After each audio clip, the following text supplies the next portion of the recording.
Hello, I'm here with Dr. Davina Kotulski, author of the award-winning novel, Barbed Eyes. Davina, may I call you Davina? Yeah, sure, please. What inspired you to write this particular book? Well, I worked as a psychologist in a women's prison for 13 years, and so every day that I was at work, I was hearing stories of women and what they'd experienced and kind of what brought them to prison. And I realized there were some common themes.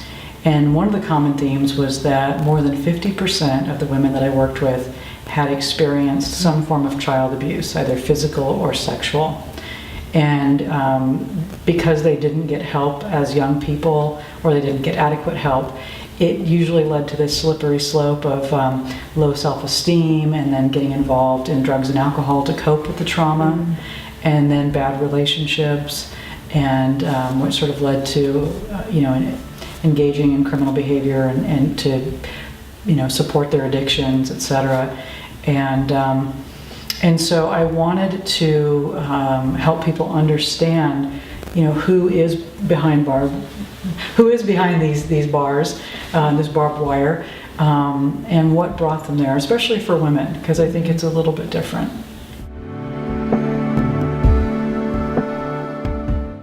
Well, why a fiction novel then? Why not tell the nonfiction stories of the people you encountered? Yeah, I wanted to put a face. I wanted to, humanize, what these issues are, and bring this situation to readers in a way that they could relate to. And so the protagonist in this story, Bonnie Maldonado, is a compilation of a lot of the women that I worked with over the years, and I think that people can really, readers can really relate to Bonnie and to her story.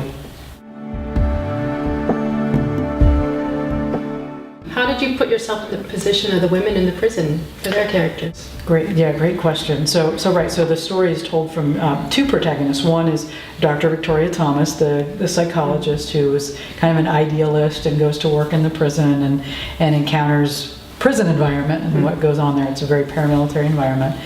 With regard to putting myself in the place and being able to write about, write from Bonnie's perspective, it was really listening to my clients tell me about their lives every day.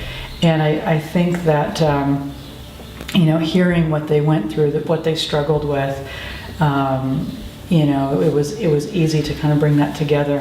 And I think there's a commonality that all of us have had, challenges, and we've all made mistakes. And kind of one of the things that has always stuck out for me with people in prison is that while we've all made mistakes, they are known and recognized and held accountable to the worst day and their worst behavior that they ever had of their lives. And most of us aren't.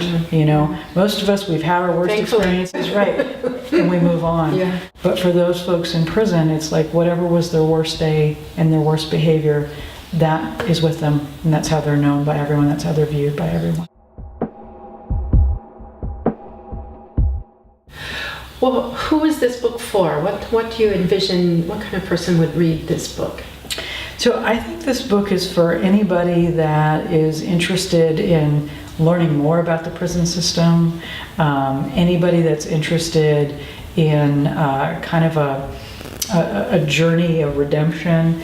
And I think it's for a lot of people who can relate to having a challenge and wanting to overcome it. So definitely, if it's mainstream fiction, but it's women's fiction, and my readers so far have been men and women, and they both like it. I think women are a little more drawn to it, obviously, because it's about two strong female characters.